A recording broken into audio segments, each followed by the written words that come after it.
So CES 2023 was held at the beginning of this year, and for those of you who don't know, CES is just basically a crazy consumer products, electronics show that displays all the new tech coming within the upcoming year. And there was a bunch of interesting new products, some of which we will never afford, but some of which that we might.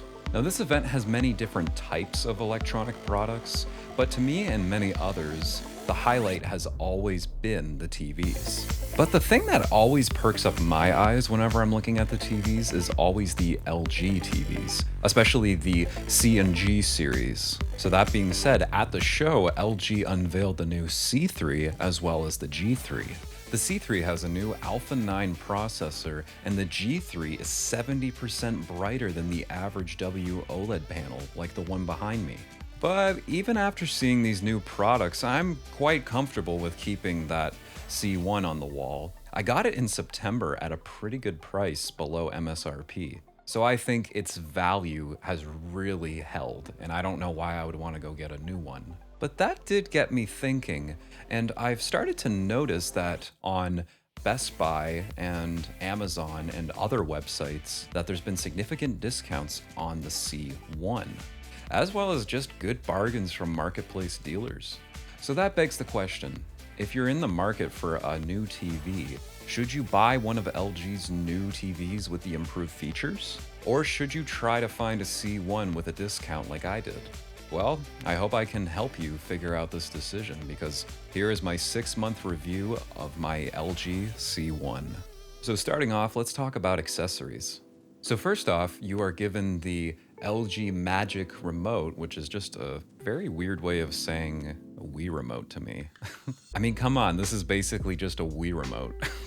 Now, I thought that I would find the motion control cursor feature to be annoying, but I actually use it quite a lot. I feel like a lot of TVs that we use today are not really meant to be used with a remote, because the way that the internet worked and the way that apps are designed is, I believe that they're much more meant to be used with a keyboard and mouse. Regardless, if you use the motion control cursor function and then point around the remote, it'll help you get to where you're going a lot easier than clicking the button a bunch of times.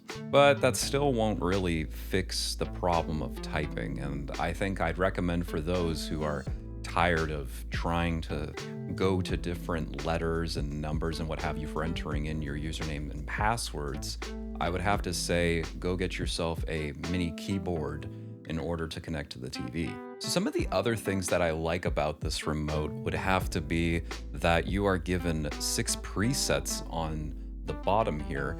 You get Netflix, Prime Video, Disney Plus, LG Channels, Alexa, and Google Smart Assistant shortcuts. You also get all the standard features of a regular remote, such as volume and channel change, as well as digit input for changing channels.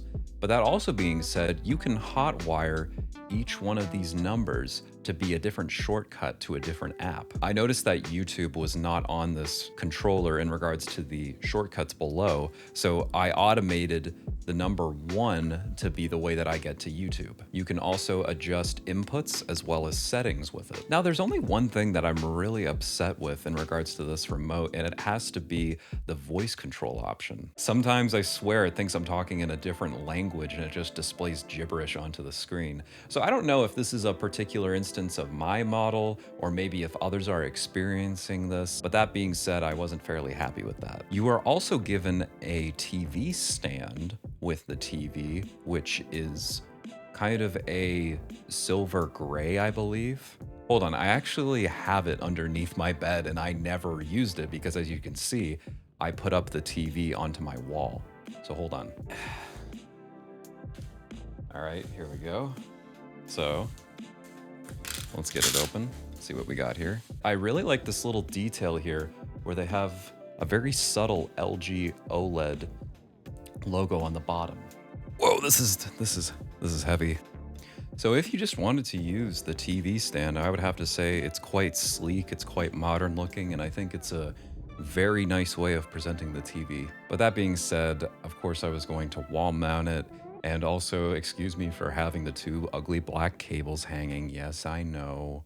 It looks bad. That being said, I'm gonna fix it soon, okay? So don't bully me. So anyway, off from accessories and onto the actual display. So spoiler alert, this thing is gorgeous. And yes, before you go into the comments and talk about your concerns about burn-in, I can reassure you they're probably unfounded. Burn-in used to be a big issue in the days of CRT at train stations when they would have screens that would display constant letters that would quite literally burn into the screen. Whereas now, our version of burn-in is quite different and takes a lot longer of time. But to get that same effect as the train station CRTs, you would have to abuse your screen. You would either have to use the TV as your daily driver for your PC and constantly have stagnant images hooked up, or you'd have to leave on CNN all day with it and have constant stagnant titles. But that being said, I've seen many tests conducted on this TV, and from what I understand is most of the user base will never run into this issue. But if you're still scared, LG has implemented many anti-burn-in measures such as OLED care, pixel shift, and other remedies that you can run if you're really worried. But that all being said, yes, the screen is so pretty. And this is mainly due to the fact of its panel type because it's an OLED. OLED is really good because it means that you can get the deepest blacks and really good color contrast. Like I'm talking if you're watching, let's say, a sci-fi in space, then you'll see the whole star system completely drenched in black, and there'll be little dots of stars all along. And if you didn't already know what OLED was, it's just essentially the same as a regular LED TV that we have. But the difference is that an OLED can individually turn off pixels entirely. It's not even trying to project black. It's just black because it's turned off. It's amazing. But this does come with a slight setback. Yes, OLED can display content fairly well in regards to color and contrast, but sometimes it might lack in the brightness department. I wouldn't recommend you get this for a living room or an area with a lot of windows where bright light can come in because you're gonna get reflections. Especially seeing as this is a very glossy display and not matte, with very little anti-reflection coating. If you still want an LG TV for your living room, then I'd recommend you maybe check out the QNED 85 UQA or regular LED TVs like the Nano 80 AQA. Or even you can venture out and go take a look at some Samsung or Sony LEDs. Those are quite good too. So that all being said, I truly do believe that this TV will be great for man caves or bedrooms or just somewhere where you have extreme control over your light. Or I have to also mention that if you have a lot of blinds and they're just lightly shut, then I found, for example, when it's daytime in my room and I'm using the TV, that if I have a little bit of light coming in, it's not gonna look awful suddenly. It's just if you have a room where there's a lot of direct sunlight, that can really be hard to display some content. Also, another thing that I just wanted to mention about the display is that the thickness of the screen is smaller than a credit card. Like, I just think that gives it such a sleek and minimal look that I really enjoy. Now, I know that it doesn't cover the entirety of the TV and it has a bit of a back at the bottom, but the majority of the TV is that thin, and I just think that that's a real selling point for some in regards to the aesthetic. The screen has a pixel resolution of 4K and a very solid 120 Hz refresh rate, and this will be great for gamers. And I'll say a little bit more on that later. This TV is also equipped with the A9 Gen 4 processor 4K, which helps reduce noise and boost contrast. The C1 also has some other features in regards to the display, such as AI upscaling and AI Picture Pro. That being said, I don't really turn on the AI Picture Pro, I just kind of leave it off. I think it's fine. And I just want to very quickly touch upon the UI. I feel as if the UI is not the strongest out of all of the TV brands. Now, I've had a Sony, I've had a Samsung, and I want to say out of all of them, I really think that the LG is the weakest. When I first got the TV, I thought, is this it? This home screen does not look very good to me, as compared to, let's say, one of my Sony or Samsung TVs. But that being said, it's serviceable, and as long as I just get into the apps quickly, then I don't even notice it. Also, in regards to the UI, is that this system includes Google Home, Alexa, as well as Apple AirPlay and HomeKit. So next up is sound, and as you probably guessed, the sound is trash. But this is what we expect in this day and age as TV consumers, is that our displays are getting better, and better, and the sound is getting worse and worse and worse. That's the trade-off of getting these higher resolutions. And the market just seems to be demanding for these TVs to get thinner and thinner and thinner, like consumers like myself, who would much rather just get a separate audio unit anyway. And I guess that the real enthusiasts of these TVs would be those who probably have a home theater setup anyway. But I don't have a home theater set up in my bedroom. I have the Bose TV speaker soundbar, and I found that it paired quite well with this TV for a bedroom speaker. If this was in my basement or man cave or living room, if it had to be, I would really hope that I could get some kind of home theater setup or advanced soundbar. I also just wanted to add to those who have a home theater that this system can do Dolby Atmos. Now, how do TVs and movies look on this display? Right off the bat, TV and movies on this display look excellent. I think the thing that's really good about this TV is that it lets people from different display expectations use it. For example, somebody who might not be as knowledgeable or invested in TV might be able to use the vivid mode, and it can just get that kind of blue undertone smooth thing going that they see in Best Buy, and then that'll make them happy. Or for enthusiasts, you can really tweak it. They give you already the filmmaker mode, as well as I believe it's called cinema, and those ones are much more faithful to what the content creator would have wanted you to see. This TV can also support Dolby Vision as well as Ultra 4K HD.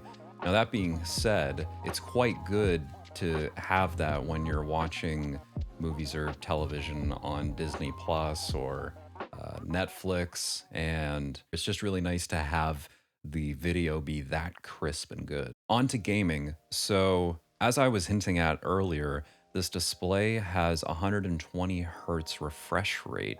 Now, this will be perfect for those of us who are casual gamers who want to have our games up on a big display.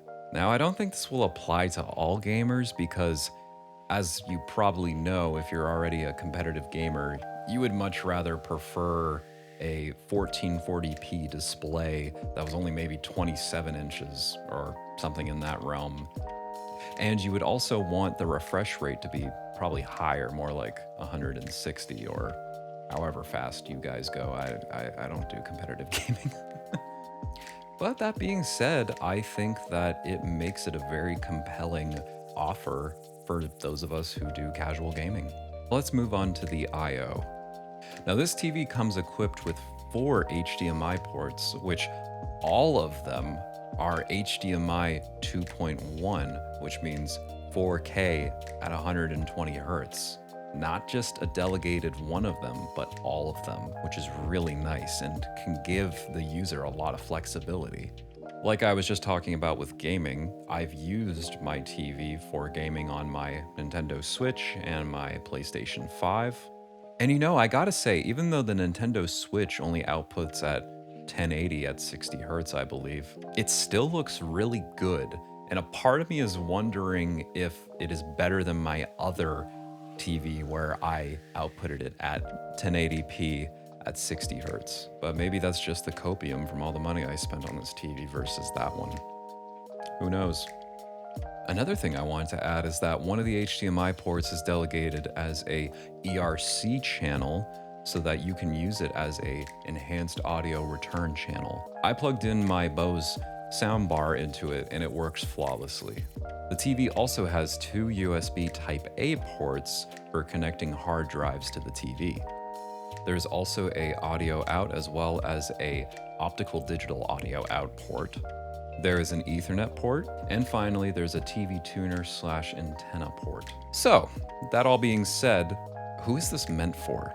Well, I gotta say right off the bat that I think the people who would be looking at getting this TV are those who want to get a good deal.